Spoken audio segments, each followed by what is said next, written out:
Video की शुरुआत MC से होती है। जब परेशान होते हुए मन में कहता है मुझे अभी कुछ करना होगा, तभी किसी का हाथ सामने आता है और कहता है नहीं, मैं ऐसे तो मैं नहीं करने दूंगी। और वो क्वीन होती है जो एमसी से कहती है मैंने कसम खाई है चाहे कुछ भी हो, एक नॉर्थ सी की आइस क्वीन इसका साथ नहीं छोड़ेगी। अगर तुम उसे मारना चाहते हो तो ये सिर्फ मेरी डेड बॉडी के साथ होगा। क्या ऐसा नहीं है? तो एमसी उसके आगे जाते हुए कहता है मैं यहाँ पे सिर्फ सुरक्षा के लिए आया हूँ। और देखते कि एमसी ने अपनी स्वॉर्ड निकाल ली होती है और उसमें पावर डाल रहा होता है। उसका तो अपनी आंखें खोल के सामने देखता है और मन में कहता है नॉर्थ सी की 12 मेड सर्वेंट जिन्हें वाइल्ड कोल्ड क्यूआई को सप्रेस करना है वो धीरे धीरे कमजोर हो रही है। हालांकि यंग लेडी का पीपा मुश्किल से कोलैप्स को रोक पा रहा है। ये मीनिंगलेस है क्योंकि पहले से सिचुएशन हाथ से बाहर निकल चुका है। उसे इसकी उम्मीद पहले से ही होगी तो क्या। तभी वो सामने देख के हैरान होते हुए मन में कहता है क्या नॉर्थ सी की 12 मेड सर्वेंट की छाती से लटकते आइस क्रिस्टल चमक रहे हैं? क्या उनकी पावर का एक साथ निकलने से ये अनएक्सपेक्टेड रेजोनेंस हो रहा है? ऐसा लगता है कि उस इन्फ्लुएंस के कारण आइस क्रिस्टल की पावर बढ़ गई है। उन्हें अभी भी खत्म करना शायद नहीं कर सकते। पहले से इंटेंस हो चुकी कोल्ड क्यूआई एक कंडेंस हो चुके टेंजिबल सब्सटेंस में एक बड़े भंवर की तरह जो आसपास के सभी धाराओं को निगल रहा है। ये नॉर्थ सी के 12 मेड सर्वेंट्स को इनर क्यूआई को खींच रहा है। मुझे बिना किसी इम्पैक्ट के इसे फैलाना होगा। उस तूफान जैसे कोल्ड क्यूआई की तुलना में मेरी स्वॉर्ड की एनर्जी उसकी एनर्जी के मुकाबले फीकी पड़ सकती है, लेकिन ये काफी होगा। ये मेरा काम है। इतना सोचने के बाद वो आंखें बंद कर लेता है और फोकस करने लगता है और अटैक करने का रास्ता ढूंढने लगता है। जैसे उसे रास्ता मिल जाता है और वैसी आंखें खोल के बोलता है मिल गया। और वो अपनी स्वॉर्ड को चलाने लगता है उसी पाथ में जो उसको मिला था और मन में कहता है अपनी स्पीड को बिगाड़े बिना बिखरी हुई क्यूआई को एक रास्ते पे इकट्ठा करना होगा। जैसे हवा चलती है और पानी बहता है, समय बीतता है। एक अकेली स्वॉर्ड जो धीरे धीरे चलती है लेकिन कभी नहीं रुकती और परफॉर्म कर रहा होता है white tiger real combat sword art और सेकंड टेक्निक जेंटल स्वॉर्ड। तभी हम यंग लेडी को देखते हैं जो मन में कहते हैं क्या कोल्ड क्यूआई बिना किसी संकेत के फ्लो के साथ बहना शुरू हो गई है। और बिंग सोल भी मन में कहती है अब समय आ गया है, हम ये मौका नहीं चूक सकते।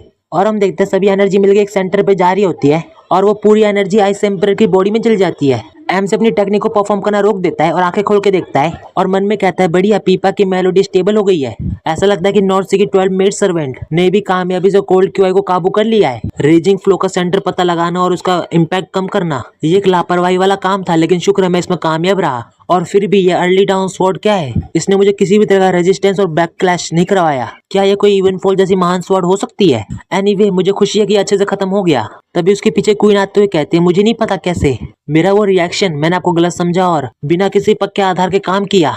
तो एमसी कहता है ये सब ठीक है, ऐसी सिचुएशन में कोई भी। तो क्वीन माफी मांगते हुए कहते हैं मैं ईमानदारी से माफी मांगती हूँ यंग मास्टर और शुक्रिया। अब आपका एक और कर्ज मेरे ऊपर आ गया है। आइस एम्प्रेस के ऊपर मैंने कब कर्ज छोड़ा। तभी देखते हैं क्वीन एमसी के साइड में से आगे बढ़ती है और एम्पर को देखने लगती है जो बेड में लेटा होता है और उसके चेहरे पे उदासी साफ साफ दिख रही होती है। एमसी उसे देख के मन में कहता है वो क्यों आइस एम्पर को इतनी दुखी आंखों से देख रही है। तभी अचानक से एमसी को खतरनाक किलिंग इंटेंट महसूस होने लगता है। साथ ही में एक धमाका भी होता है। एमसी गेट की तरफ देखते हुए कहता है क्या धमाका।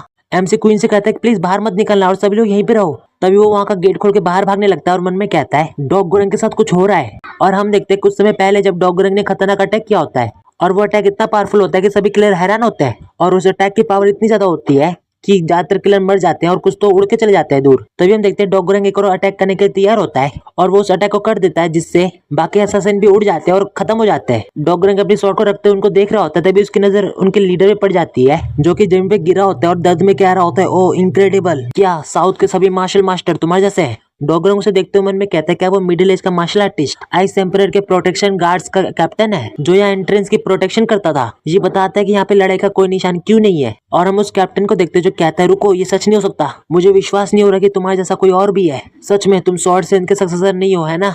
तुमने ऐसी स्वॉर्ड आर्ट को सच में अनफोल्ड कैसे किया? तो डॉग गोरेंग आगे बढ़ते हुए कहते मैं खोया हुआ, मुझे नहीं पता था कि क्या करना है। हालांकि उनकी लॉर्डशिप ने मुझे रास्ता दिखाया। तो भले ही मैं एक इनकॉम्पिटेंट सर्वेंट हूँ, मैं इसे कैसे नहीं ले सकता। तो कैप्टन कहता है मैं समझ गया, स्वॉर्ड सेन के सक्सेसर के लिए तुम्हारा यही मतलब है, लेकिन बहुत बुरा, क्योंकि तुम्हारी वफादारी भी खत्म हो जाएगी। तुम तभी डॉग गोरेंग कहता है समय को बचाने की तुम्हारी कोशिश सिर्फ इतनी दूर तक ही जा सकती है। तुम्हें पता है तुम्हारे पास से मुझे पहले से ही बारूद की स्मेल आ रही है। तो कैप्टन स्माइल करते हुए कहता है हो, तुम्हें पहले ही पता है। तभी वो अपने कपड़ों के अंदर से बॉम्ब को निकालते हुए कहता है लेकिन ये बहुत देर हो गई। और वो उतने में कुछ कह पाता तभी डॉग गोरेंग एकदम से उसका गला काट देता है और किलर को ये पता ही नहीं चलता कि डॉग गोरेंग ने कब उसका गला काट दिया। डॉग गोरेंग ने उसे मार तो दिया लेकिन वो हैरान होता है क्योंकि बॉम्ब पहले ही खुल गया होता है और वो मन में कहता है नहीं, ये लेट हो गया। तभी एक बड़ा धमाका होता है और सभी तरफ धुआं धुआं हो जाता है और हम उस धुएं के बीच में डॉग गोरेंग को देखते हैं जिसने अपने आप को बचा लिया होता है और उसके शरीर में एक भी खरोच नहीं आती। उसके बाद वो खड़ा हो जाता है और अपनी स्वॉर्ड को वापस रखते हुए राहत के सांस लेने लगता है।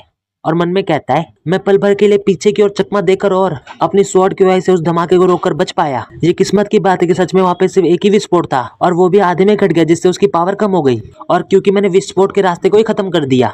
और जाते हुए कहता है वैसे अब कोई खतरा नहीं होना चाहिए, चलो अपने लॉर्ड के पास वापस चलते हैं। तभी वो सामने की ओर देख के थोड़ा चौंक जाता है और उसके हाथ भी कांप रहे होते हैं और हम देखते हैं कि वो सामने की ओर से एमसी आ रहा होता है जो कि ब्रदर डॉगरन कह रहा होता है। वो डॉगरंग को देख के डर जाता है और कहता है डॉगरंग क्या तुम ठीक हो और तुम्हारी शक्ल सूरत कैसी है? तो डॉगरंग बिना किसी एक्सप्रेशन के कहता है मैं ठीक हूँ लॉर्ड। एमसी कहता है क्या ये सच है? तो डॉगरंग कहते हैं हाँ चिंता मत करो।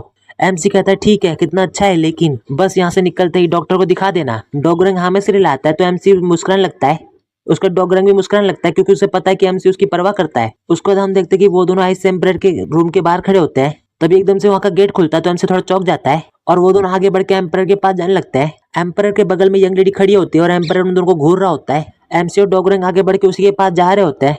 उसको बाद देखते हैं कि आइस एम्परर को एमसी ग्रीट करने लगता है तो एम्परर उससे कहता है क्या तुम ही वो हो जिसे स्वॉर्ड सेंट की उपाधि विरासत में मिली है? तो एमसी कहता है नहीं मैं नहीं हूँ, मुझे बस इवन फॉल मिला। तो एम्परर कहता है मैं समझ गया, मुझे लगता है वो भी बूढ़ा हो गया होगा ठीक मेरी तरह। और वो इतना कहते हैं एमसी को देखने लगता है और एमसी से कहता है अगर तुम इवन फॉल को विरासत में पाना चाहते हो तो तुम्हें खुद को साबित करना होगा। इसे सुन के एमसी हैरान होता है और बाकी सब भी। और एम्परर आगे कहता है जैसे कि हम उस स्वॉर्ड को वापस पाने की पूरी कोशिश करते हैं इसीलिए तुम। तभी एमसी उसे रोकते हुए कहता है माफ करना लेकिन उससे पहले मेरे पास आपको दिखाने के लिए कुछ है। इसे सुनकर सभी लोग सरप्राइज होते हैं और एम्परर कहता है कुछ दिखाने के लिए है, दिखाओ। तो एमसी उस इवन फॉल को नीचे रख देता है और जो उसके ऊपर कपड़ा लपेटा होता है उसे हटाने लगता है। क्वीन उसको देखते हुए मन में कहती है कपड़े से लपेटे होने के बावजूद ये साफ रूप से दिख रहा है कि वो एक स्वॉर्ड है। इस सिचुएशन में सिर्फ एक ही को ड्राउन किया जा सकता है, नॉर्थ सी की इवन फॉल। एम्परर कहता है बहुत लंबा टाइम होगा जब मैंने इसे देखा था, लेकिन ये क्यों है? तभी एमसी उसका हैंडल पकड़ लेता है जिसे देखकर यंग लेडी चौंकते हुए कहते हैं क्या? और वो एमसी को रोकने के लिए आगे बढ़ने लगती है क्योंकि उसे लग रहा होता है कि वो एम्परर को मारने जा रहा है। तभी वो हैरान होते हुए रुक जाती है और देखते हैं कि एम्परर और क्वीन भी हैरान होते हैं। यंग लेडी के चेहरे पर टेंशन दिख रही होती है और वो कहती है क्या हुआ? इवन फॉल बिना ब्लेड के क्यों है? एम्परर एमसी से कहता है इसका क्या मतलब है? इवन फॉल का ब्लेड कहाँ है? तो एमसी उससे कहते हैं गायब हो गया। एम्परर कहता है क्या मतलब गायब हो गया? क्या ये चोरी हो गया है? तो एमसी मना करते हुए कहता है नहीं ये चोरी नहीं हुआ है, ये बस किसी तरह गायब हो गया। तो एम्परर कहता है क्या तुम मुझे एक पल के लिए हैंडल दे सकते हो? तो एमसी भी उसे दे देता है। एम्परर उस हैंडल को देखते हुए एमसी से कहता है अगर ये मुझे चढ़ाने के लिए नहीं है तो सिचुएशन को और भी अच्छे से समझाओ। इसे सुन के यंग लेडी हैरानी से एम्परर को देखते हुए मन में कहती है नॉर्थ सी के ट्रेजर में कुछ प्रॉब्लम है, फिर भी एम्परर इतने शांत तरीके से क्यों बोल रहे हैं? तो एमसी अपना सर नीचे करते हुए कहता है यंग लेडी के साथ नॉर्थ सी की ओर आते हुए अपने खाली समय में इस स्वॉर्ड से प्रैक्टिस कर रहा था, लेकिन एक दिन में ट्रेनिंग के बीच में अचानक से इवन फॉल के अंदर से लाइट एमिट होने लगी और फिर सिर्फ ब्लेड गायब हो गया। एम्परर चौंकते हुए कहता है लाइट? तो यंग लेडी कहती है हाँ बिंगसल और मैंने इसे दोनों ने साथ में देखा था, ये लाइट बहुत ही ज्यादा ब्राइट था, लेकिन ये सोचना कि इवन फॉल के समय हुई थी। और मन में कहती है मैं कैसे भूल सकती हूँ वो नजारा जिसने बिंगसोल को भी कांपने पे मजबूर कर दिया।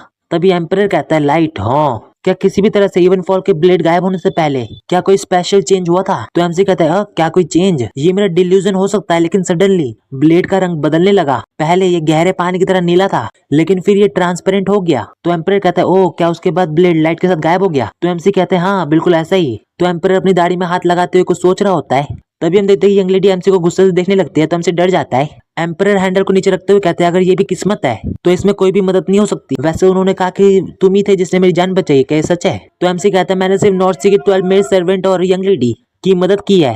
तो एम्परर मुस्कुराते हुए कहता है इतना हम्बल होने की जरूरत नहीं है, अगर तुम ना होते तो मेरे लिए नॉर्थ सी के 12 मेड सर्वेंट्स के लिए यहाँ तक भी थर्ड प्रिंसेस के लिए भी इस मुश्किल दौर से गुजरना मुश्किल हो जाता। इसके अलावा आइस एम्परर की सिचुएशन भी काफी मुश्किल हो जाती। और हम देखते हैं कि इसे सुन के क्वीन के चेहरे पर उदासी होती है। एमसी हैरान होते मन में कहता है उसके फेवरेबल एटीट्यूड में क्या है, जैसे वो पूरी तरह से शर्म के बारे में भूल गया है। एम्परर कहता है जबकि ये समझौते की तरह सुरक्षा है, वादे निभाना भी सच्चे वॉरियर का गुण है। इस तरह ऐसे एम्परर की जान बचाने वाले किसी इंसान को इनाम मिलना चाहिए, जैसा कि उसने कहा कि आप नॉर्थ सी के दोस्त बनने पे विचार करेंगे। एमसी से सुन के हैरान होता है और मन में कहता है नॉर्थ सी का एक पक्का दोस्त, क्या मैंने ऐसी बात कभी सुनी है? एम्परर आगे कहता है तुम्हारी कंट्री के हायरार्की के मुताबिक तुम पॉसिबल एक ग्रैंड एल्डर या ग्रैंड लॉकीपर के बराबर होंगे। तो यंग लेडी से सुन के मन में कहते हैं बिल्कुल नहीं, जाहिर है ये बिना किसी सच्चे अधिकार के एक डिसाइपल है, फिर भी Blue Moon of the North Sea नाम ऐसा है जिसे कभी भी नजरअंदाज नहीं किया जा सकता।